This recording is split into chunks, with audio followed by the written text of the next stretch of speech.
Hey guys, I apologize in advance. My hair is kind of messy, but anyway, let's talk about Medea by Euripides. Okay. First I want to say, when I first read Euripides, I read Cyclops, and um, I saw the production of Medea, which is really good, and I read Hippolytus, and I kind of thought that um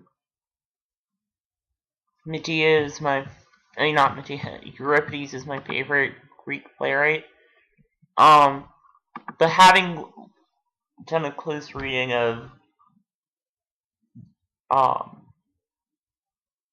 Aeschylus's plays and Sophocles' plays, and having actually sat down and read this, um, I decided no, he's not my favorite playwright.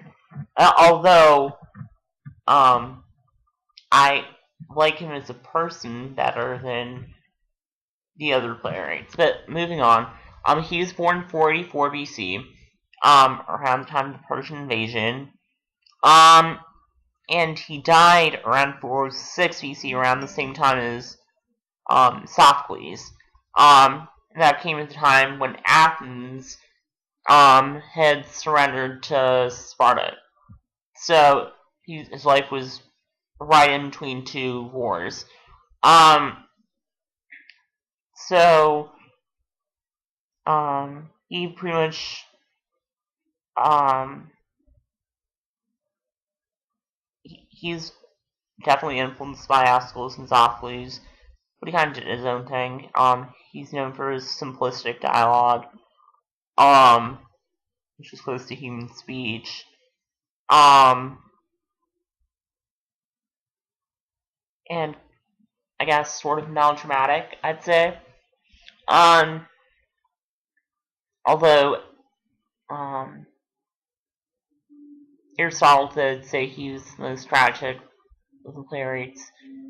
At the same time, he actually criticized him, and as did Aristophanes. They all both were a bit critical towards Euripides, who wrote 92 plays. 17 of them still survive. That's more than any classical playwright. Um, he's also known for being critic of traditional religion, and he's a civil rights advocate, and that enters his plays. So, hold on one second. So Medea was produced in 431 BC, along with Philoctetes,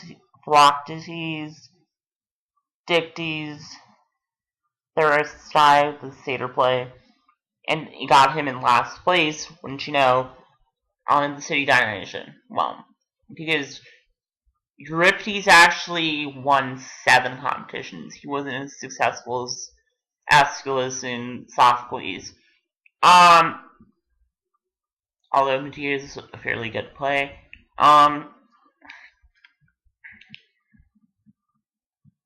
Basic sources of this myth. There's the Bibliotheca, there's the Argonautica, there's histories, theogony, more getting, like, after this play, I'd say there's, Ovid's Metamorphoses, which, all these myths were orally translated into books. So, these myths were passed down, and they were turned into books, and this play, Seneca also wrote, a tragedy named Medea. This play actually influenced 2 modern plays, By the Bottle of Cats by Marina Carr, and The Golden Fleece by A.R. Gurney. And as I said, Greece, 431, classical tragedy. Okay. So, moving on to the plot.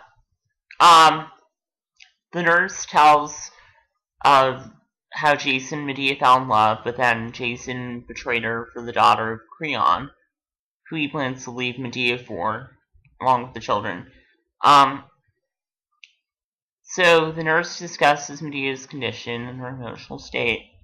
Medea, from off stage, appears very distressed, very angry, cursing everyone, and the nurse is worried that Medea will harm the children. She has a reputation for being vengeful, very hostile, very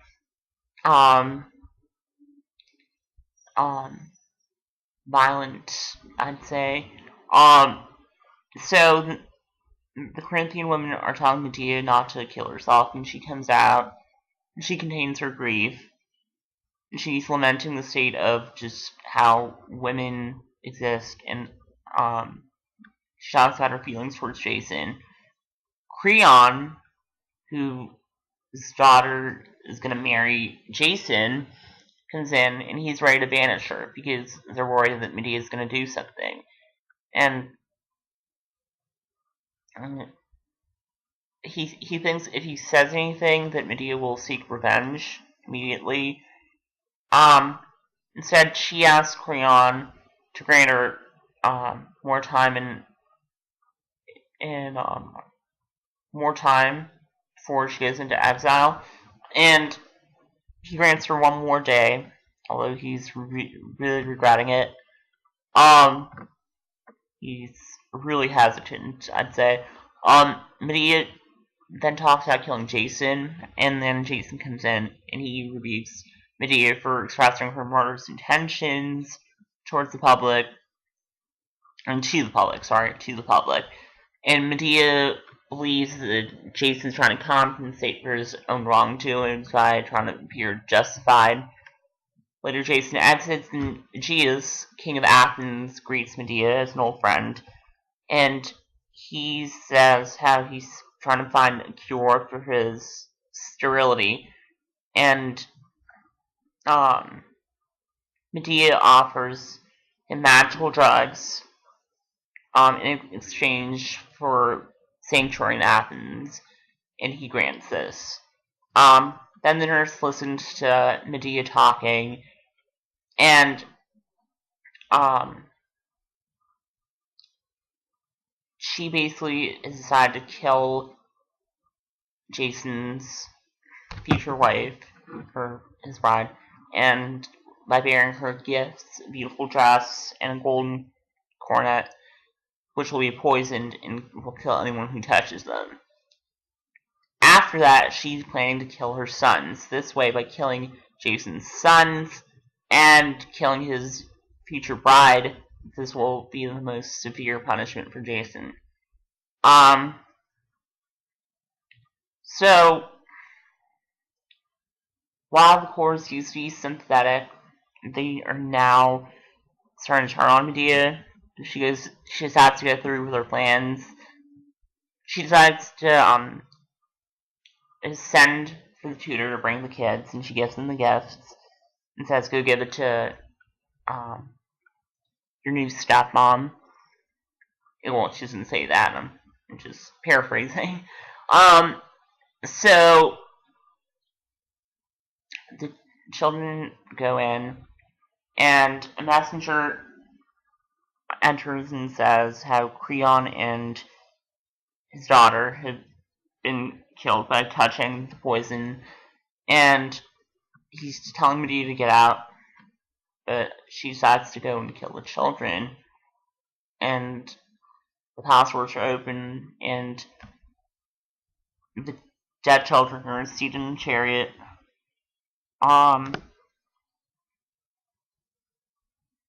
And Medea says that her grandfather, the sun god, Apollo, will carry them away.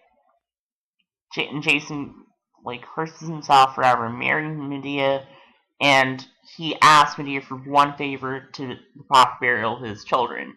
Medea denies him that, and she says she'll bury them herself and repent for her crime. She then tells him how she's gonna go to Athens with Aegeus, and how she plans to kill Jason. So, by throwing a log on his head from his ship. Okay, so Medea, very interesting character.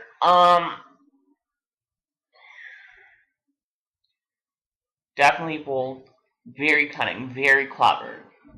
Um, unlike she does. I don't think I wouldn't say she's evil. I think she's traumatized more than anything, and um, I do not defend her killing her children. Maybe a little bit. I mean, she killed an innocent woman, so I'm not crazy about that either. Maybe to have defended her more if she just killed her husband, but she wanted her husband to suffer. Instead, I think killing would have been um too easy on her. Too easy on him. I mean, he had just died, and that would have been the end of it. Hold on, I have to charge my computer. Hold on. Damn phone. Okay. So, her killing Jason, it's so annoying. Anyway. Okay. Hopefully it doesn't ring again. Alright. Please stop ringing. So, Medea, lost my train of thought.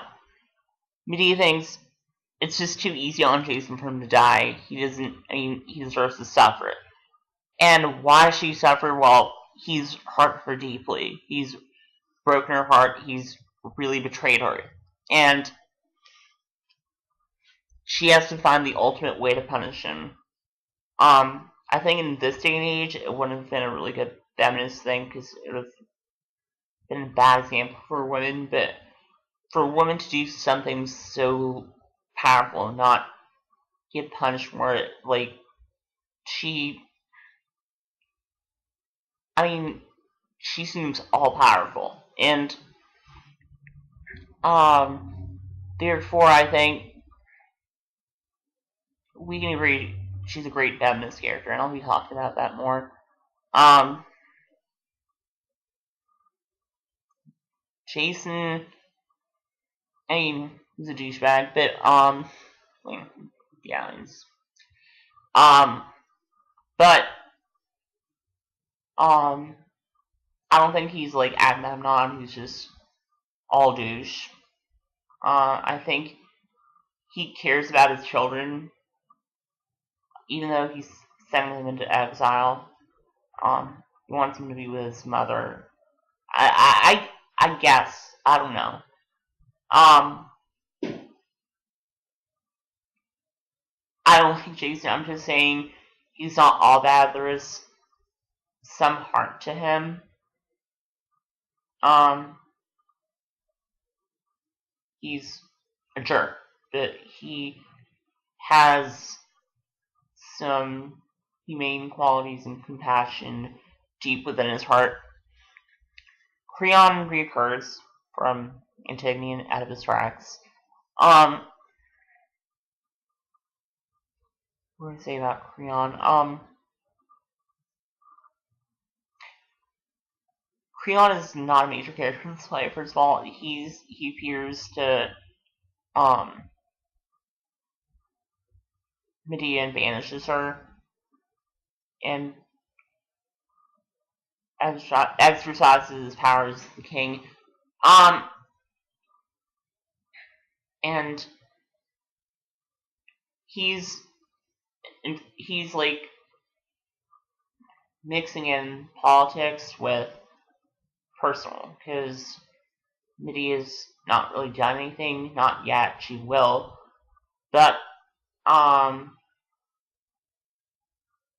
why does Medea deserve to be exiled? I don't know. She should have been, so this wouldn't have happened, but based on what? I mean, she is clearly dangerous, but No, what am I saying? She needs to be in exile. I think she's a great feminist character, but I'm just saying she shouldn't have done what she did. So Creon was right to be suspicious of her and banish her. Even though he's not the ruler of where Medea is.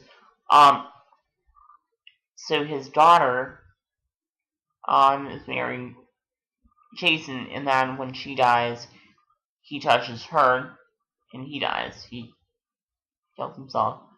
And she is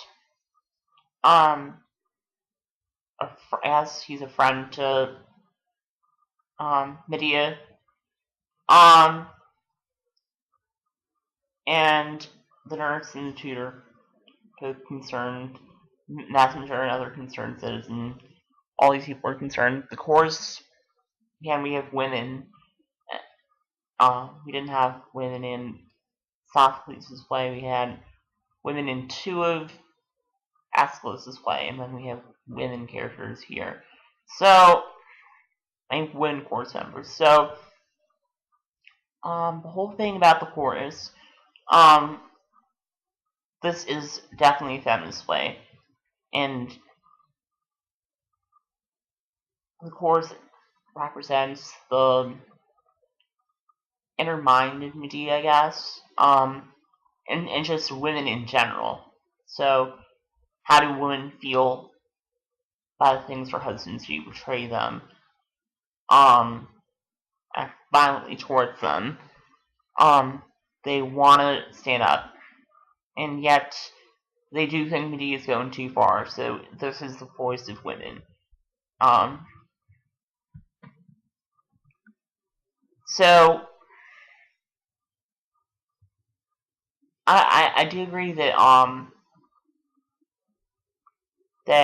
Euripides was trying to make a woman seem. I mean, well, the myth of Medea and how it was portrayed here, Medea wasn't portrayed as evil as much as she was a strong woman. Um, no matter how bad her actions are, you sort of root for Medea. I mean, I did. I thought she's a horrible person, but I kind of root for her. Like, you go, girl.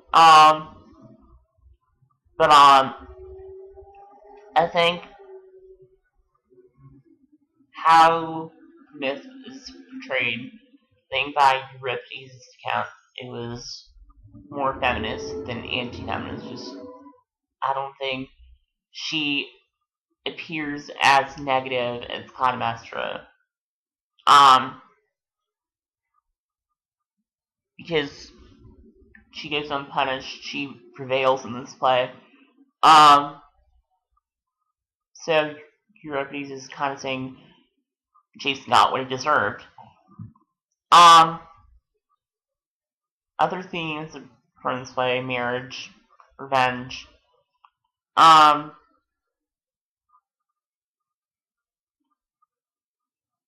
I mean, this marriage is the microcosm of all like classical marriages and some modern marriages to some extent.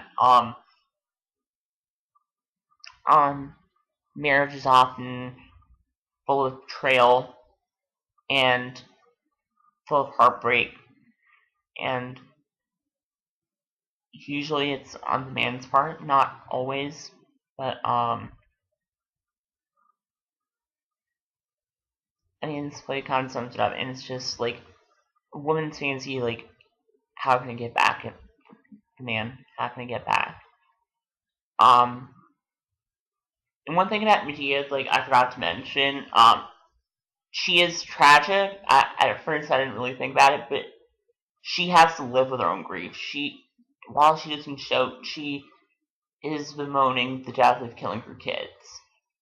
Not that bride, but her children. It's a price she has to pay, and she has to live with that guilt. Although she doesn't really show it as much as she continues to appear strong, but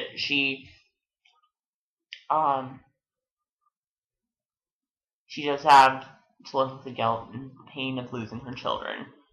And that's something she has to do in order to show herself as a woman in the eyes of Jason. Yeah, this is a good revenge play. We see that again in we saw that before in the Euripides. So these are all revenge and stuff. Okay, exile. Exile. I saw the word exile a lot in this translation, and probably more than most words. So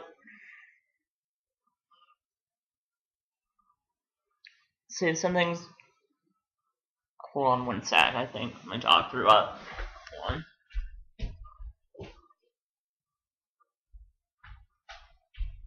on. Sorry guys. Baby's sick, so I'm just looking at for him.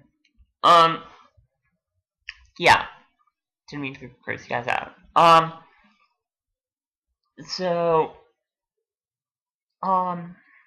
Medea is being sent into exile, and I talked about all this, like, the whole exile thing with Medea. But, Jesus is sort of in exile too. He got exiled from, I think, what was it, Corinth? And then, who else do we have? The children are being exiled.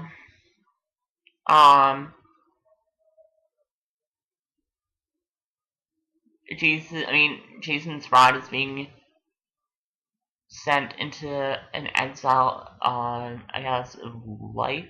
I want to say no. That's too far of a stretch, but a lot of characters do seem like they're in exile.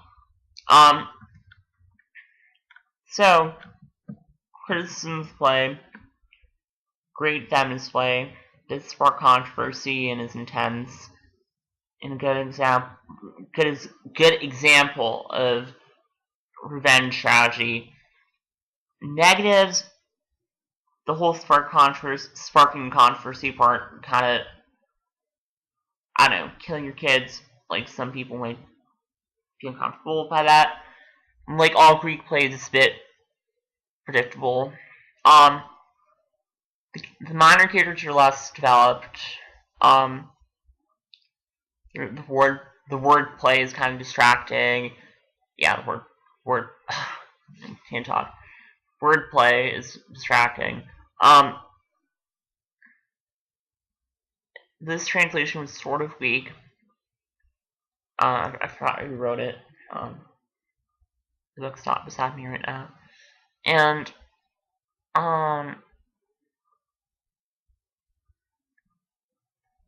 I'd say the plot isn't as well structured as other plays. Plays that it connects to, Feminism and Antigone, and Agamemnon, Revenge of the Euripides, and Felicide, which means killing your family, like Matricide and Patricide. Pretty much all the plays we've talked about so far. So that is it for Medea. And tomorrow we move on to Trojan Women, and hopefully I'll look